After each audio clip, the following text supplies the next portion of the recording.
Sabe, a mensagem de hoje eu quero falar com pessoas que estão enfrentando momentos difíceis. Tem alguém enfrentando um momento difícil? A gente volta daqui a pouquinho.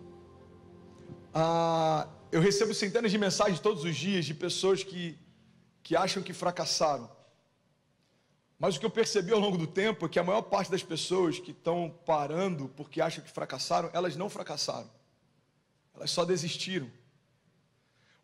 Talvez o que você acredita que seja o teu maior fracasso, talvez seja a tua maior desistência. Irmão, olha para mim, por favor, não se distraia. Você não fracassou, você só desistiu. Porque no Evangelho, a gente percebe que mesmo que hajam estações em que parece que as coisas não são da forma que a gente imaginou que elas seriam, a gente percebe que isso nunca foi o final da história, de nenhum herói da fé. Talvez se José tivesse parado na prisão, ele falaria, eu fracassei. Quando na verdade, dias depois, ele estaria acordando no palácio, ou seja, ele só teria desistido. Se Davi tivesse parado naquele gigante, ou digo mais, se Davi tivesse parado quando ele pecou e tomou uma mulher que não era sua, ele poderia dizer, eu fracassei. Mas como ele se arrependeu e buscou em Deus o conserto, na verdade o que teria acontecido é que ele só desistiu. E eu estou falando isso porque em 2021, irmão, tem muita gente que está achando que talvez fracassou em 2020. Mas eu quero liberar uma palavra de Deus sobre você. Se você continuar caminhando, você vai perceber que aquilo que você achou que seria um fracasso é só mais uma oportunidade do Deus de recomeço se revelar para você. Sabe o que eu tenho percebido nas nossas falas, no nosso desânimo, no nosso cansaço? Tem muito vitimismo envolvido nisso também. A gente acha que é vítima do Estado, a gente acha que é vítima dos problemas, a gente acha que é vítima dos cenários, mas você não é uma vítima. O grande problema é que se você se enxerga como uma vítima, você vai se tornar uma. Você está comigo ainda? Diga amém. Tem muita gente que me pergunta, pastor, é pecado se eu desistir? Irmão, não é pecado recuar, mas é um desperdício. Não é pecado recuar, mas é um desperdício. Porque se todos os heróis da fé que a gente conhece tivessem recuado, nenhum dos milagres que respaldam o Antigo Testamento teria existido. Você tem ideia que milhares de outros homens foram chamados por Deus e não constam na Bíblia? A lista, a galeria dos heróis da fé, não é a galeria dos homens que Deus chamou, pega essa chave, irmão, mas é a galeria dos homens que responderam ao chamado que Deus fez. Então a gente olha e fala, uau, todos aqueles homens, Deus fez algo diferente com eles. Não, irmão, todos aqueles homens estavam disponíveis para viver algo diferente com Deus. O chamado que Abraão recebeu, sai da tua terra, do meio da tua parentela e vai para o lugar que eu vou te mostrar, muitos de nós receberam também, é por isso que muitos de nós estamos aqui. Você está comigo? Diga amém. Mas na verdade, sai do lugar que você conhece e vai para o lugar que eu vou te mostrar. Deus, isso é loucura. Pois é, irmão, só que tem muita gente aqui hoje vivendo milagres porque fez aquilo que Abraão fez. Abriu mão da segurança para viver o propósito. O problema é que às vezes a gente quer viver os milagres que Abraão viveu, a gente quer viver os milagres que Davi viveu, a gente quer viver os milagres que José viveu, mas a gente não quer passar por aquilo que Abraão, José e Davi passaram. Você não é uma vítima, irmão. Eu quero falar hoje sobre uma história que a primeira vez que eu ouvi falar sobre ela, ela explodiu minha mente. É sobre a história de Gideão e os 300. Alguém já ouviu essa história? Gideão e 300 homens venceram um exército absurdo de grande. E Deus tem algumas chaves para a gente nesse texto. A primeira chave que eu quero compartilhar está lá em Juízes 6:11. Diz assim, Gideão, filho de Joás, estava malhando trigo num tanque de prensar uvas para escondê-lo dos midianitas. Então o anjo do Senhor apareceu a Gideão e ele disse, o Senhor está com você, poderoso guerreiro. Ah, Senhor, respondeu Gideão, se o Senhor está conosco, por que aconteceu tudo isso? E onde estão todas as suas maravilhas que os nossos pais nos contam quando dizem, não foi o Senhor que nos tirou do Egito? Mas agora o Senhor nos abandonou e nos entregou nas mãos de Midian. O Senhor então se voltou para ele e disse, com a força que você tem, vá e liberta Israel. Não sou eu quem o está enviando? Então Gideão responde de novo, ah, Senhor, como posso eu liderar Israel? O meu clã é o menor dos importantes e eu sou o menor dentro da minha casa. Então responde o Senhor, eu estarei com você. e você derrotará todos os midianitas como se fossem um só homem. Então Gideão prosseguiu dizendo: se de fato eu posso contar com teu favor, me dá um sinal de que é você que está falando comigo. Irmão, sabe o que eu acho interessante? Se nós fôssemos Deus, já teríamos desistido de chamar Gideão na segunda pergunta que ele fez. Você percebe o tom de vitimismo de Gideão? O próprio Deus se revela para ele dizendo: ei, você vai libertar o povo. Primeira resposta dele: quem sou eu? Não, mas eu sou contigo. Mas Senhor, eu sou o menor da minha casa, é menor de todas as tribos. Não, mas eu vou contigo. Senhor, mas irmão, o grande problema é o seguinte: a questão não é o que você pode, mas é o que Deus viu em você. Quando Gideão é visitado por Deus, ele está se escondendo dos exércitos inimigos. Irmão, olha para mim, em nome de Jesus. Eu sei que hoje está difícil, eu sei que hoje parece que tem um espírito de distração aqui, mas vamos junto, eu preciso de você, amém? Amém? Eu preciso de pelo menos 30 incendiários aqui hoje. Tem algum incendiário aqui? Pelo amor de Deus. Ok, obrigado. Num dia como hoje é difícil pregar, falar de Gideão, midianita, então você fala: pelo amor de Deus, fui para EBD, mas é a palavra e ela que sustenta a gente, amém? Ok, então vamos junto. O que eu acho interessante no chamado de Deus para Gideão, é que Gideão está escondido e Deus fala: vai nessa tua força. E é essa a chave que eu quero começar a palavra de hoje. Que força, irmão? É como se eu estivesse me escondendo na época do lockdown, Deus me visitasse no meu apartamento e falasse: ei filho, lidera a comunidade brasileira na Flórida e vai nessa tua força. Que força? Eu estou escondido dentro do quarto de passar, eu estou com medo de pegar o corona até pela comida que vem dos entregadores. Deus, eu estou em jejum há 30 dias só para não infectar, imagina algo do tipo. E Deus fala: não filho, mas é você que eu vou usar, vai nessa tua força. Existe um princípio que a gente aprende nesse contato entre Deus e Gideão. Se alguém quer entender qual é, diga eu. Irmão, quando Deus expõe aquilo que a gente carrega, Deus começa a mudar tudo o entorno do lugar que a gente está, por um princípio. Tudo que você precisa, Deus já depositou dentro.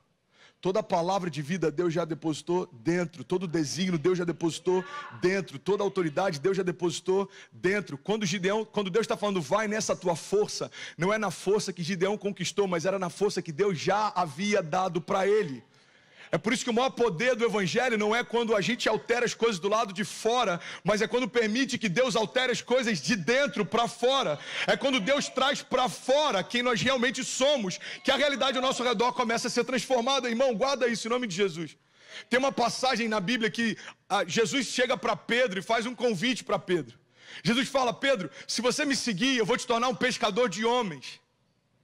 E a religião, por muito tempo, entendeu que pescar homens significa trazer gente para dentro. Eu quero ser um pescador de homens. Eu vou sair por Miami pregando e eu vou trazer pessoas para a igreja. Eu quero ser um pescador de homens. Eu vou pregar nas nações e eu vou trazer pessoas para a igreja. Irmão, a religião acredita que pescar homens significa trazer gente para dentro. Mas para Jesus, pescar homens significa trazer homens para fora. Jesus vê em Pedro aquilo que nem Pedro sabia que existia. Por quê? Porque só quem te fez completo sabe o que você carrega.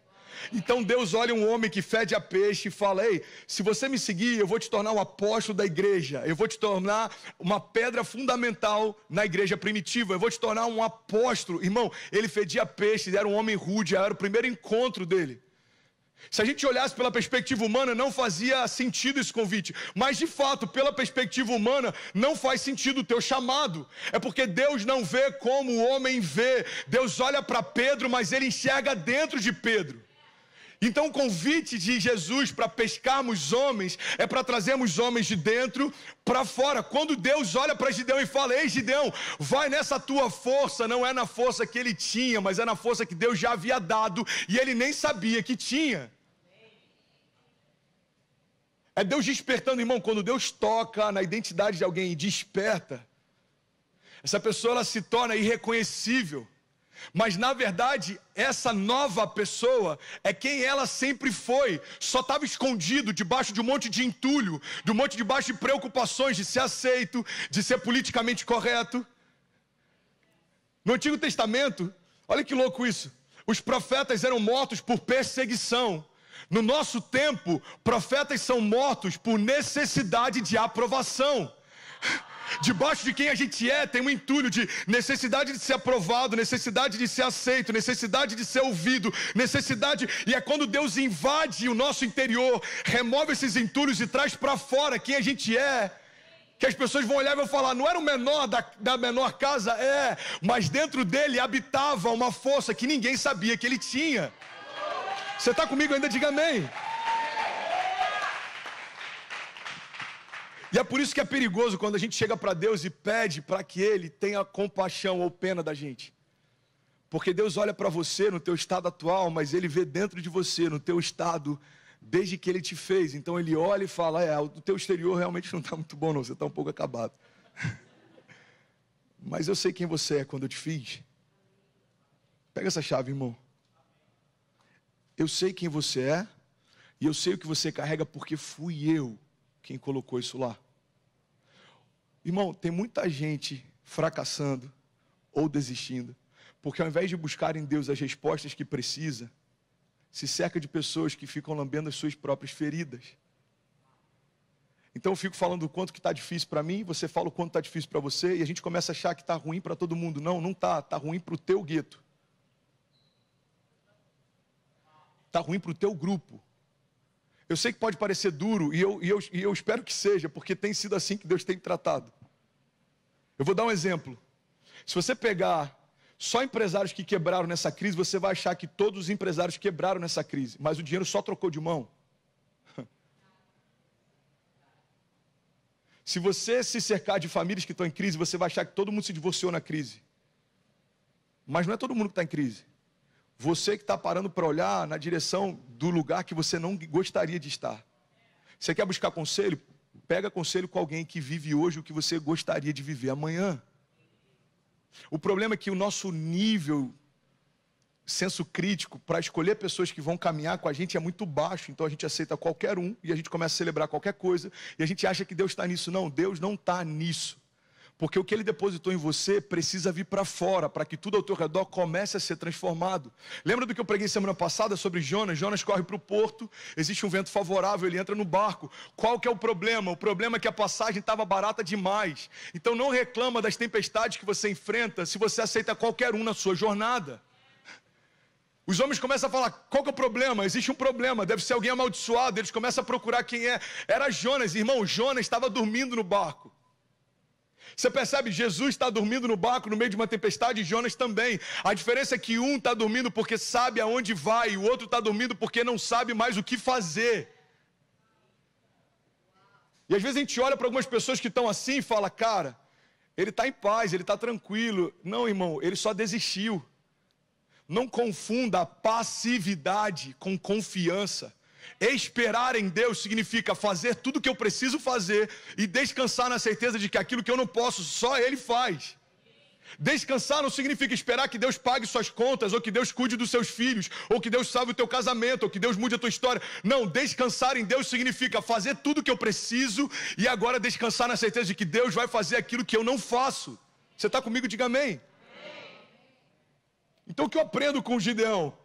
Nesse primeiro encontro, a primeira coisa, vai nessa tua força, irmão. Existe algo que Deus já deu para você, que vai liberar algo que Deus já prometeu para você. Deus nunca vai esperar de você algo que antes Ele não tenha te dado. É como um pai que dá um presente para o filho, e num determinado, eu vou dar um exemplo aqui, é como um pai, eu já passei por isso, você já deve ter passado. Eu já tive momentos em que eu tive que quebrar o cofrinho da Ceci. Alguém é pai, já passou por isso? Ok, eu e mais 2 pessoas. 3. E mais 5 com vergonha, talvez 2.000 aqui online. Filha, tem $2, guarda lá. Filha, tem algumas moedas, guarda lá. Filha, onde é que está seu cofrinho? Eu estou rindo, mas é sério. Por que eu sei que eu posso acessar? Porque fui eu que coloquei lá. Então eu sei que eu posso contar com aquilo que eu depositei na minha filha, porque fui eu quem coloquei. E por mais que ela tente me convencer de que não tem nada lá, eu sei que tem, porque fui eu quem depositou. E é assim a nossa relação com Deus muitas vezes. Deus está dizendo, filho, avança, seja encorajado. Essa palavra que eu tenho é para você hoje. Levanta a tua cabeça e te fala, Deus, eu não posso, eu não consigo, eu não sei. E Deus está falando, eu sei que você pode, porque na tua fraqueza eu revelo a minha força. Eu sei que você pode, porque quando você pensa que é fraco, aí sim você é forte.